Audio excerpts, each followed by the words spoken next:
A single dad, a wounded girl, a mother forged in fire. What if love arrived without permission? Quiet, persistent, and brave. Stay for the snowfall, the silence, and the family that formed when no one was looking.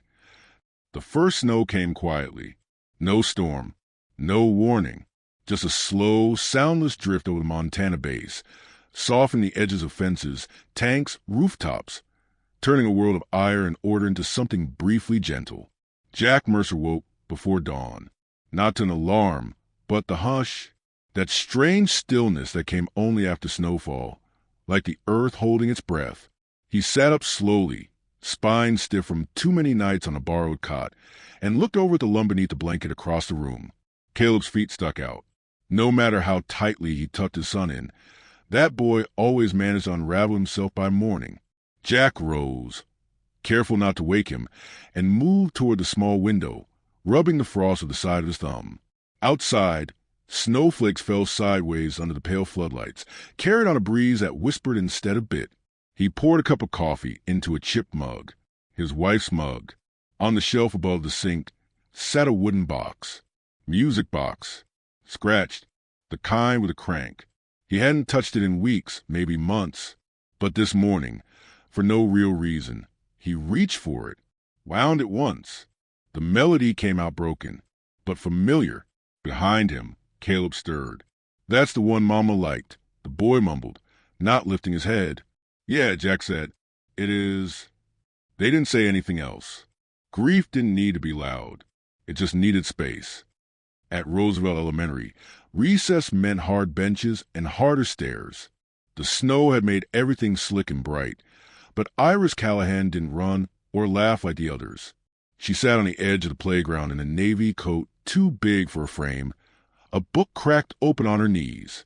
She read slowly, not because she couldn't read fast, but because when the pages ended, the silence came back. The bruise came fast. A boy, older, bigger, ran past and shoved her shoulder with a grin too wide. Her book fell into the snow. He kicked it before she could pick it up. Iris didn't cry. She didn't even frown. Just picked up the book, now wet the corners, and sat back down. She wiped snow from the cover with her sleeve, turned the page. He walked away, laughing. She didn't look up again. Jack was early for pickup that day. Caleb had come down with an earache, and the nurse had called mid-morning. Now Jack stood in the quiet of the school's entryway, cradling his son against his chest. Caleb was warm with fever, breath whistling softly in Jack's collar. That's when he saw her, Iris, alone, backpack hanging from one shoulder, snow-dusted hair falling across her face. She stood by the wall, looking not at the door but at her feet. Everyone else had gone. No parent, no car, no call. The front desk secretary was on the phone, distracted. Jack stepped closer. "Hey," he said gently. "You waiting on someone?" She looked up, startled, eyes like winter light, clear, unsure. She didn't answer. Jack tried again. "I'm Caleb's dad. I'm heading out. You okay?" She nodded, but it wasn't a strong nod, just enough to be polite. "You live on base?" A pause, then a whisper. "My mom's still working." Jack glanced at the clock. Nearly 4:30. The sky outside had started its early fade to blue. "You want a ride?" he offered. "We can drop you, if that's all right with your mom." Iris hesitated, then looked at Caleb, now half asleep on Jack's shoulder, cheeks flushed, fingers clutching his dad's jacket, like it was the only safe thing in the world. She nodded. That was all. The truck was cold at first. Jack cranked the heat up as high as it'd go. Caleb dozed against the window in the back seat. Jack adjusted the mirror, catching Iris's reflection. She stared ahead, silent, hands folded in her lap. "You like dogs?" he asked, trying to fill the quiet. She blinked. "Yeah. We volunteer at the shelter sometimes. On base. Saturdays." She nodded again, almost too small to notice. Jack smiled anyway. "You ever meet a dog named Chance?" A pause. "That's not a real name." Jack chuckled. Caleb picked it, said the dog deserved one. That earned him the smallest hint of a smile, just at the corner of her mouth, just for a second, Her housing unit was neat. Lights off. No car in the drive. You okay getting in? Jack asked, stepping out to open her door. She nodded but didn't move. Then shyly, thanks. He nodded once. Anytime. She closed the door behind her without looking back. General Camilla Callahan arrived home an hour later, her uniform collar still pressed, eyes ringed with tiredness she never acknowledged. She saw the footprints in the snow outside the door, a second set large. She stepped inside, found Iris in the kitchen, warming soup from a can. You eat? She asked. Iris nodded. Camilla glanced at the time. I got held up. I know. Did the school call? No. Camilla hesitated. Something else hovered in the air, but Iris had already turned away. The general let it go. She always let it go. Later that night, Iris lay under her blankets, tracing a fingertip over the paper label of a granola bar wrapper tucked into her pocket. Caleb had given it to her when she climbed in the truck, said it was his favorite. Try it. It makes your stomach smile. She hadn't eaten it. Not yet, but she held it, like a promise she wasn't ready to open. The next morning, Jack stood at the sink, rinsing out the mug again. Outside, the wind had picked up. Snow blew sideways now, harsh and fast. Caleb sniffled behind him, tugging at his sleeve. Are we seeing her again? Jack paused. I don't know, Bud. Caleb looked disappointed, then thoughtful. I think she liked Chance. Yeah, Jack said. I think she did too. And across base housing, in a bedroom with frost on the window corners, Iris unwrapped the granola bar and took one small bite, then another, and smiled, just barely, but it was real. The next Saturday began in silence. Snow flurried against the windows, soft as feathers. Jack Mercer stood at the stove in a flannel shirt, stirring oatmeal with one hand and holding a toy Jeep in the other, Caleb's. The front wheel had come off again. Jack would fix it. He always did. Caleb sat at the table, swinging his legs, a sleepy grin on his face. He'd drawn a picture Chance on a napkin, ears too big, tail scribbled like wind. The dog had only 3 legs in the drawing, not because Caleb forgot, but because he remembered exactly. He's still fast, Caleb said, holding up proudly. Fastest dog in Montana, Jack replied. There was a knock on the door. Small, hesitant. When Jack opened it, Iris stood there. Jacket zipped to her chin, mittens tucked into her sleeves. A quiet look in her eyes like she wasn't sure she was supposed to be there, but came anyway. I brought carrots, she said, and lifted a sandwich bag with a few broken pieces. For the dogs. Jack smiled, stepped aside. Then I guess you'd better come in.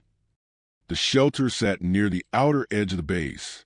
A squat, weather-worn building with a crooked sign and a porch that creaked when you walked on it. Inside, it smelled of cedar shavings and snow-damp fur. Dogs barked when they entered, but only once. Then they settled, as if they knew them already. Chance limped over immediately, one ear folded, the other twitching. He nudged Caleb's knee with his nose, then looked at Iris. She knelt slowly, held out a carrot stick. Hi, she whispered. Chance took it gently, then sat beside her, his good paw resting on her boot like he belonged there. Jack watched from the doorway, said nothing. Sometimes the best thing you could do for someone was give them a place to be still. Later, while Jack mopped the back hallway, Iris helped Caleb pour food into the silver bowls.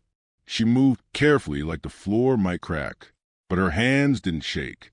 Chance sleeps with his eyes open, Caleb said. She blinked. Really? Yep. Mama said it's 'cause he's always halfway dreaming. Iris looked toward the old blanket where Chance was curled, one eye barely open. I think he's dreaming of being safe, she said. Caleb nodded solemnly. Me too. Camilla Callahan stood outside her office window that afternoon, staring across the compound. Snow had begun again. Fine, needling flakes that fell sideways, clinging to everything. She saw a pickup truck parked by the shelter. Recognized it. She didn't look away. Didn't knock. Didn't ask. But when her aide brought her the afternoon reports, she signed them without reading. And when Iris got home hours later, cheeks flushed in the cold, there was hot cocoa waiting on the stove, already stirred. Camilla didn't say a word. She just poured it. That was her language, for now. At school the following week, the teasing started again. This time it wasn't physical, just whispers behind cupped hands. Laughter that stopped when she looked up. Someone drew something cruel on the whiteboard before math. A girl told her she was weird for always being alone. Iris said nothing, just lowered her gaze and erased the board. But Jack noticed. He was there to drop off a forgotten lunchbox for Caleb and saw Iris in the hallway. She stood too straight. Her hands were balled up in her sleeves. Not from cold. Jack crouched beside Caleb's cubby, pretending to look for something. When Iris walked by, he said gently, "Dogs don't worry about people who don't understand them. They just keep being dogs." She stopped, turned, then nodded. That night, Jack found a drawing in Caleb's backpack. Iris's style. It was Chance, with wings, flying over school. On the back, in tiny writing, he doesn't need them to like him. He just needs one person who stays. Jack put it on the fridge, without saying a word. That Saturday, Iris came again. This time she knocked twice. Chance barked before Jack even reached the door. Caleb rushed past, pulling on boots. "We save you a job," Jack said, holding out a plastic scoop. Iris smiled. A full one this time. She didn't take the scoop right away. Instead, she looked up at him. "Do you think dogs know when someone pretended to be okay?" Jack's answer was quiet. "I think they're the first ones to know." She nodded, took the scoop. After the work was done, the three of them sat in the old hay loft behind the shelter. Sunlight angled to the wooden slats, catching motes of dust that danced like fireflies. Caleb had fallen asleep curled up beside Chance, his cheek against the dog's shoulder. Iris leaned back, arms wrapped around her knees. "I didn't used to be this quiet," she said, not looking at Jack. He waited. "My dad used to call my mom a machine. Said she didn't feel anything. But he's the one who left. Took my brother." Jack's heart tightened. He didn't ask where the brother was now. Didn't need to. "I used to think maybe if I got smaller, quieter, I'd disappear. And then nobody would fight over me anymore." Jack exhaled slowly. "Iris," he said, "disappearing doesn't make things easier, just lonelier." She glanced over. Her eyes shimmered, but didn't fall. "And I see you," he added softly. She didn't speak, just leaned her head against the wall, not touching him, but close enough to hear his breath. That night, Camilla stood in Iris's doorway. Her daughter was sketching in bed, blanket pulled to her chin. Chance again, this time with Iris and Caleb beside him. Camilla watched the pencil move. "I passed the shelter today," she said. Iris didn't answer. "He seems like a good dog." Iris's hand paused, then started again. "He listens," she said. Camilla swallowed. "I'd like to meet him sometime." Iris looked up. Their eyes met. It wasn't much, but something unspoken passed between them, like a promise waiting for its name. Sunday morning, a knock came at Jack's door. It wasn't Iris. Camilla stood there, her coat zipped, hands gloved, expression unreadable. Jack blinked. "General?" "Iris forgot her hat," she said, holding it up. Jack took it. Camilla didn't leave. Instead, she glanced past him into the warmth of the small home, where Caleb's drawings hung unevenly, where the music box sat on the mantel. "She seems calmer," Camilla said. "She's not pretending as much." Camilla nodded once. Then, "Thank you." Jack hesitated. "I'm not doing anything special." "She smiles now," Camilla said. "That's special." They stood in the doorway for a long beat. Wind curled around them, snow catching in her hair. Jack opened his mouth to say something else, but she had already turned. He watched her walk away, then closed the door gently. That night, Iris gave Caleb a drawing. It was of a house. 4 figures stood in front of it. 2 kids, a man and a woman holding a leash. Beneath it, in tiny letters, "Chance likes us better together." Snow clung to the corners of windows like breath held too long. Outside, it was quiet. The kind of quiet that made everything inside a house seem louder. Footsteps, floor creaks, the scratch of a pencil moving across paper. Iris sat at Jack's table, drawing slowly. Chan slept beneath her chair, tail flicking now and then like he was chasing something far off in his sleep. Caleb was on the floor, lining up plastic soldiers into perfect little rows. Jack washed the same mug twice. He wasn't sure why. Maybe it was a letter sitting on the counter, unopened. The envelope had no return address, just a name in shaky handwriting. Elliot Callahan. Iris hadn't said a word when she handed it to him. She'd simply said, "I didn't want to open alone." So he hadn't opened it either. Not yet. Earlier that week, Jack had been called to the admin office. A routine scheduling issue. They said, nothing serious. But when he walked in, General Callahan was already there, in full uniform, back straight, chin high, eyes like polished steel. He'd expected a reprimand, expected words like inappropriate or boundary or disciplinary review. But she didn't lead with rules. She led with a question. Why her? Jack blinked. I'm not sure I understand. My daughter, you don't know us. You don't owe us anything. So why her? Jack didn't answer right away. He watched the light shift through the window, watched it fall on the corner of her desk where a small photo stood. Iris as a toddler, her hand curled in the collar of a uniform jacket far too large for her. I think she reminded me of someone. He said finally, Who? He hesitated. Then, me? Camilla's mouth opened, as if she wanted to argue, then closed. The silence between them wasn't sharp, just tired. She used to laugh, she said after a long while. Not often, but it was real. She still does, Jack said gently. You just have to sit still long enough to hear it. Camilla didn't reply, but as he turned to leave, she said softly, Thank you, like it cost her something to say it, like it mattered more because of that. Later, Iris sat in the truck beside Jack. The heater clicked, the windows fogged. In her lap, the letter. I haven't seen him since I was 7, she said, barely above a whisper. He used to send cards on holidays, but then he stopped. I think he only wrote because he's lonely now. Jack said nothing. He wants me to come visit, over winter break. She didn't say she was scared. She didn't have to. Jack looked at her, hand still on the wheel, engine idling. You don't have to go, he said simply. I know, but if you want to talk about it, really talk about it, I'll listen. Iris turned toward the window. Her breath made a circle of fog on the glass. I don't want to go, she said at last. Jack nodded and kept the engine running until she was ready to step out. That night, Caleb gave Iris a new sketchbook, spiral-bound, the kind with thick pages that didn't bleed. You draw better than me, he said, handing it to her shyly. Iris held it close to her chest. Thanks, she whispered. Then after a pause, You're better at making Chan smile. Caleb grinned. He's easy. You just gotta tell him he's brave. Is he? Caleb nodded. Even when he limps, he never stops going. Across base housing, Camilla sat at her desk. The lights were off. In her lap lay an old photo, her and Iris at the beach years ago. Iris had sand in her hair.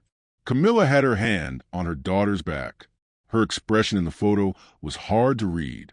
Not quite smiling, not quite serious, just watching. Now, in the dark, Camilla traced her finger along the edge of that picture, like it was a map she'd forgotten how to follow. She wanted to knock on Iris's door. She wanted to ask what the letter said, but instead, she opened her laptop, searched the name Elliot Callahan, and stared at the screen for a very long time. The next morning, Jack found Iris already at the shelter, even before he and Caleb arrived. She was brushing Chance gently, humming, the same hum Jack remembered from when Caleb was a baby, a lullaby his wife used to sing. He didn't ask how she knew it. Maybe some things just lived in the air. I want to make a list, she said as he approached. A list of the things I want to do with the people who stay. Jack crouched beside her. That's a good list to make. She wrote the first one in her sketchbook. 1. Teach Chance to catch snowflakes. Then, in smaller letters.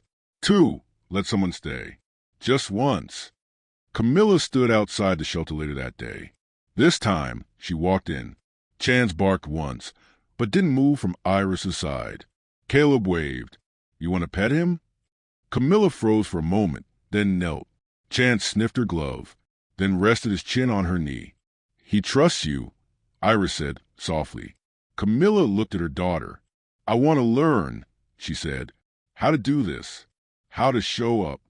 Iris didn't answer, but she didn't move away either. And that was enough. That night, Jack sat on his porch with a thermos in hand. The stars were faint behind clouds. Camilla appeared at the end of the walk. No uniform, just a thick gray coat and a scarf tucked too neatly around her neck. Can I sit? She asked. Jack nodded, moved over. She didn't speak for a long time. Then, I thought keeping her safe meant keeping her strong. But I think I just made her quiet. Jack sipped his coffee. Sometimes silence is the only armor kids have. Camilla turned toward him. And how do we take it off? We don't, Jack said. We just wait nearby until they don't need it anymore. Camilla looked at him, really looked, and nodded. Inside, Iris read the letter again. This time, she read it out loud. To Chance, just his name. The city, a promise to visit. Oh, we miss you. At the bottom, her father had drawn a smiley face. She crossed it out, then closed the letter, and put it in the fireplace. Watched it burn until there was nothing left but ash. She turned to Caleb. Want to help me draw number 3? What is it? Make a snowman family with 4 people. Caleb beamed. I'll get the carrots. The next morning, the yard outside Jack's cabin held a snowman with glasses made from wire, a lopsided soldier's cap, a dog with 3 legs beside it, and 2 small ones holding hands. Camilla stepped outside and stared at it, lips parting just slightly. Then she smiled. Soft, unsteady, real.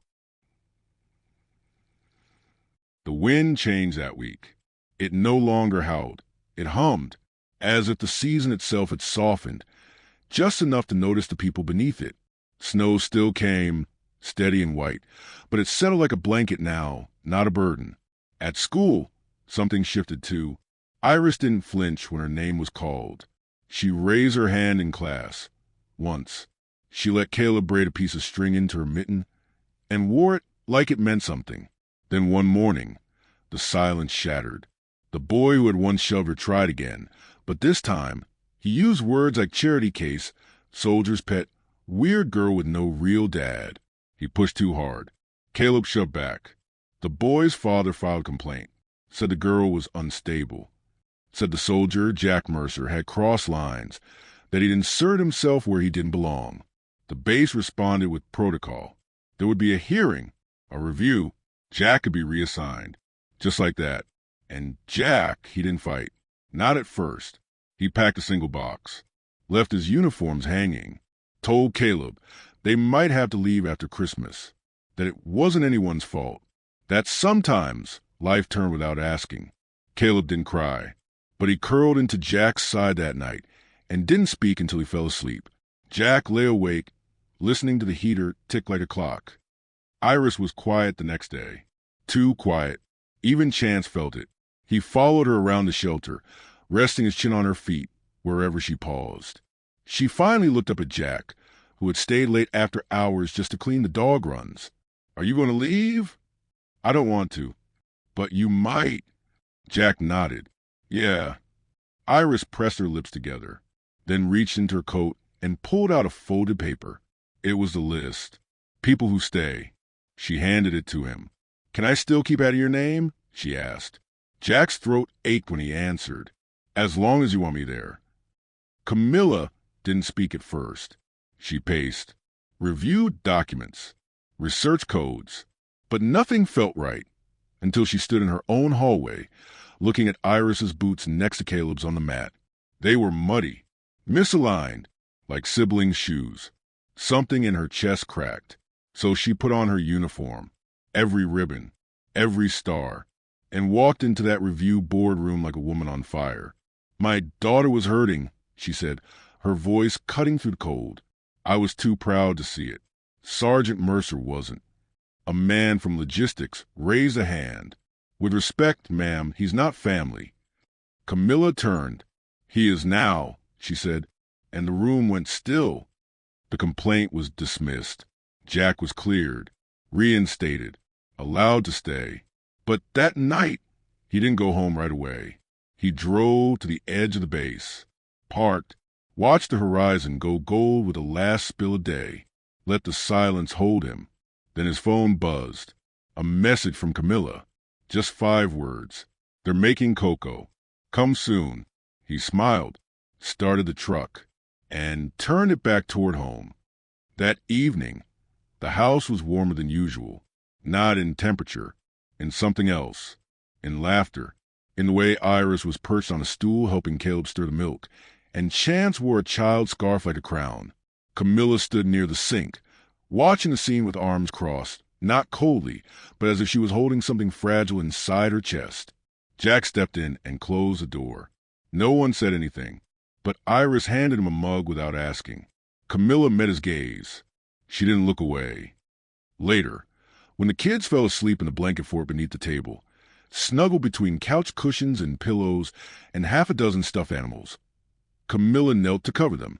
Jack reached for a throw, but stopped when he saw her already doing it. Her hand paused on Iris's cheek. She brushed a curl away, then leaned back, resting against the couch. Jack sat beside her. Neither of them moved for a long time. Outside, snow tapped against the windows like fingers trying to get in. They look like they belong, she whispered. They do. And us? She asked, a little quieter. Jack glanced at her, at the soft light painting her cheekbones, at the woman who had once led with steel and now led with silence. We do too, he said. She didn't answer, but she didn't pull away when he took her hand. The next morning, Caleb woke first. He padded into the kitchen, still wrapped in a blanket, rubbing sleep from his eyes. Saw Camilla standing there, making pancakes. Iris sat on the counter, handing her chocolate chips one by one. Chance snored in the hallway. Jack stood at the stove, flipping the batter with calm focus. Caleb stopped in the doorway, then whispered, "Are we a real family now?" No one answered right away. Then Iris climbed down, took his hand, and said, "Yeah, we're real." That afternoon, they went outside to build snowmen. 4 figures, one tall in a military cap, one with a scarf like Jack's, 2 small ones side by side, and 1 dog, made of snow but full of heart. Camilla stood beside Jack. Their arms didn't touch, but their shadows did. Later, as the sun dipped low, Iris brought out the list again, showed it to Caleb. At the bottom, in new handwriting, it said, "For be together for no reason at all." Caleb added his own. 5 stay, even when it's hard. Camilla read it over their shoulders, then asked softly, "May I add 1?" Iris handed her the pencil. She wrote, 6, let them love you back. That night, after the kids had gone to bed, Jack found her outside on the porch. The stars had returned. The snow glowed in their light. He handed her a blanket. She didn't take it. Instead, she stepped into his arms. No kiss, just closeness, skin to flannel, heart to heartbeat. "I don't know how to do this," she murmured into his chest. "You're doing it," he whispered, and held her as the wind calmed in the world. For just a little while, felt healed. If this story touched you, subscribe for more Heartfelt tales. Share your feedback. We would love to know which part of the story moved you in the comment section.